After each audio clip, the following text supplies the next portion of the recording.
Welcome to the Adjunct CEO podcast with your host, the Adjunct CEO, Dean Akers. Tips, ideas, and interviews with top leaders to help you and your business when results matter. Well, we'd like to welcome you to another episode of the Adjunct CEO. Today we're going to kind of re-review some of the sales process. I got a lot of calls. Really proud of the show. Over the last 10 days, we've had over 1,000. We're at like 1,300 downloads, which I'm really excited about because that means we've got listeners out there that are enjoying and our content is helpful to them. And that's our goal is on the Adjunct CEO is to provide good ideas, tips that'll help you make more money and make your businesses more successful. Last week we worked, or in the last episode, we worked on the three legs of the business stool. We're going to kind of jump off that a little bit, only because I've gotten so much more feedback on this three-circle sales process and some of the steps that we still need to follow up there. So we're going to kind of real quick review, pull out that sheet of paper again and draw your three circles on the sheet of paper. The first circle, you want to put in your sales, your total sales, and the sales that you've lost. And if you're not tracking those, remember from previous episodes, make sure you start tracking your lost sales, the sales that you lost because they bought from someone else. And that's going to give you circle one. Circle three, again, is the sales that are in your marketplace. So if you're the state of Florida and there's 500 million of what you do, or in one case I had somebody that was $1 billion in what they did, then we know what the total market is. And then it's simple math for circle two. Circle two, you take circle one, which is your sales and the sales you have documentably lost, and subtract it from the gross amount of sales in your marketplace. And that circle two is that circle that is the one that ought to keep you awake at night, because you've lost those sales for only one reason. It wasn't the economy, it wasn't competition, it wasn't your product mix, it wasn't your quality of what you do, or any other reason, but you weren't even on the deal. You weren't even participating in the process. So we've talked about that. We've talked about the PV list. The PV list, again, you want to take your top clients, your top 80%, which is usually 20% of your actual clients, and you want to profile them and then take and create a profile that allows you to look at clients that are similar to them. So if you're selling to air conditioning companies and your biggest company is XYZ, then you want to find all the air conditioning companies, and then you'll create a relative value. So if your air conditioning company you're doing $1 million with, and the sales of that air conditioning company are 10 million, and you see another air conditioning company is doing 20 million that you've never done business with, then your PV there would be 2 million. It's just math. And that, once you establish that and you have that by client, now you know where to spend your efforts. And now we're going to talk about the critical path. The critical path is a process where you allocate time and disciplines to get the client. So now you know that the clients are out there. That's the second circle. B, you've identified those target accounts and you have a real value on what they would be worth to you as a customer. And now you're going to allocate 2 years to get the business. And I have people look at me and go, 2 years? Are you kidding me, Dean? Take that long? And I go, well, how long you've been in business? They say, well, I've been in business 20 years. I said, how long has that company we just put on the list been in business? Well, a long time. I said, so quite frankly, you've had 20 years to get them and you haven't got them. What's 2 more years? It's nothing. The difference is this is going to be a disciplined 2 years that you're going to know exactly what you're doing and who you're going after and what your results will be. Big, huge difference. It's all in the math. Just as a kind of an FYI, I've allocated this for all my big PVs over the last 35 years that I've been in sales, almost 40, actually 40 now. That's embarrassing. I've allocated that in mine, and I can tell you that the longest it's taken me to get a major client is 15 months. 15 months of following these disciplines. So I've got my critical path ready to go. So what starts in my critical path? Well, one of the key ingredients in your critical path is you over the next, call it 3 to 4 months want to find out and know 5 people. And I'll get a client and they'll go, oh, well, I already know 2 people there. And I go, okay, tell me about them. And they'll go, well, so-and-so, and they'll give me maybe their name and maybe their email address and sometimes their cell phone. And then I really start embarrassing them when I say, well, how old are they? I don't know, probably their 50s. When's their birthday? I don't know. How long have they been with the company? Pretty long time. No, how long? Well, I don't know. Have they been there their entire career? No, I know they haven't been there their entire career. Where were they previously? I don't know. I don't know. Do you see a pattern developing here? And what is the pattern? The pattern is the I don't know pattern. And when you have the I don't know pattern, I can promise you're going to get the I won't get the business pattern. I won't get the business pattern. However, what you are doing now that is different than you were doing previous to us getting together is now you've identified them. Now you know them. Now you know you want them. And so at the end of the day, you're really going to go get them. So now you're not going to have the I don't knows. You're going to work on the I'm going to get. So now you want to find 5 people in this organization and you want to go on a quest to get data on them. You can do it through the internet, which is so cool today compared to the olden days. You can do it through finding common people that call on them. What I like to do is make that initial cold call. And if it's a big PV, I'll literally go to their office.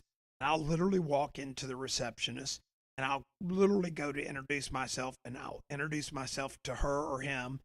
And I'd say, do you handle the purchasing of whatever the widgets are here? And they'll almost look at you like you're crazy.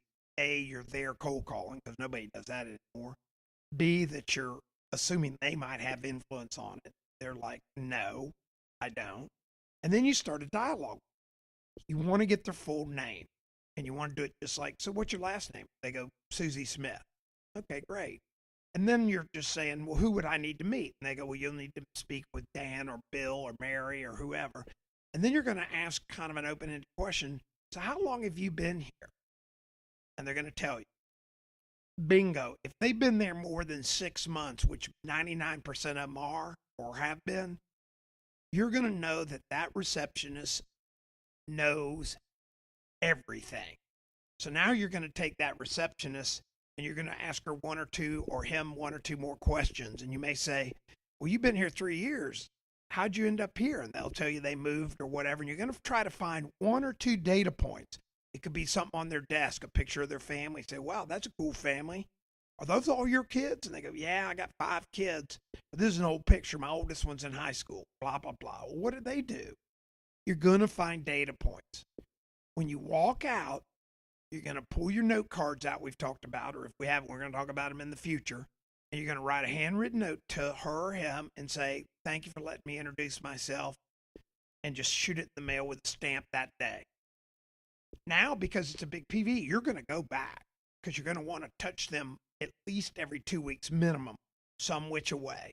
So now you go back, and this time you go back to meet the person she told you about, but you're not going to meet them.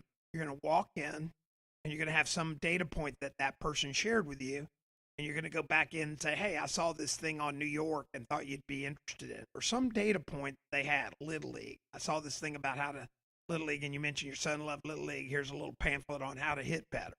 And just give it to them and say thank you. And then leave. Guess how many people really build a relationship with the gatekeeper front desk lady? Try nobody. Except the people that have been calling on them forever and they just know them out of convenience. Most people come in and read newspapers or sit around the lobby or write, hand a card and say give it to them or whatever.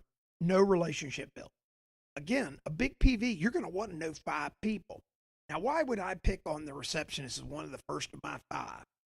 If he or she's been there more than, again, 6 or 8 months, they know everything about the company. They know the top vendor. They know who's liked. They know who's disliked. They know what time the boss comes in. They know what time he leaves. They know who or what she does for lunch. They know everything. And as you build this steady process of building depth in this client to know 5 different people, and you've budgeted 2 years, and you're doing it with all the right intent of being just a relationship, nice person, because they're interesting people. How cool is that? One day you're going to get that question, can you help us? And when you get that question, can you help us? In my experience, it's game, set, match. And I've allocated 2 years for my biggest potential client, and I've always gotten all my potential clients, and the longest it's ever taken me is 15 months. That being said, you want to start on that path. Get your CRM. If you need this information or you want to know what you need to know, just email me at help@adjunctceo.com. That's help@adjunctceo.com, and I'll send you an example of a PV list if you want one.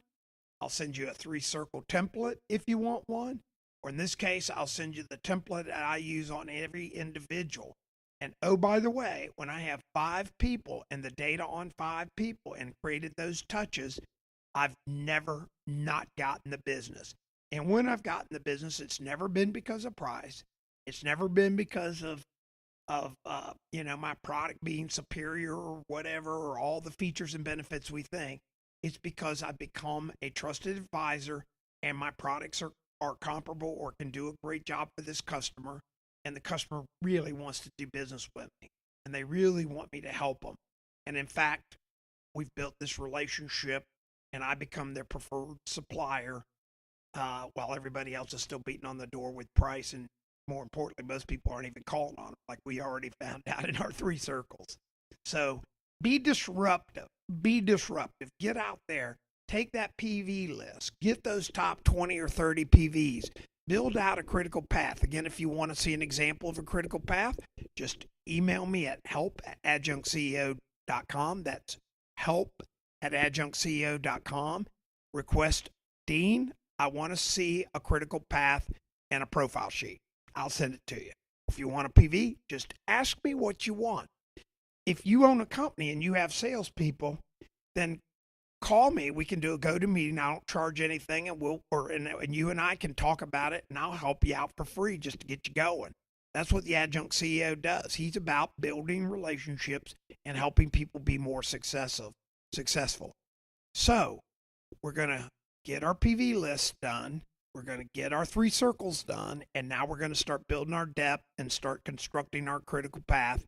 And our critical path is going to lead us to mega success, hyper sales, hyper profits, and hyper success. So until our next episode, I can't wait to hear from you. Again, help@adjunctceo.com. I appreciate any of your reviews. Y'all have been giving me some good reviews. You've been downloading. Share this podcast with your fellow salespeople. I want to see more successful salespeople out there making great money, having fun, and more successful companies eliminating the excuses and making sales and having fun. So till we meet again, have a great day, and I'll talk to you soon.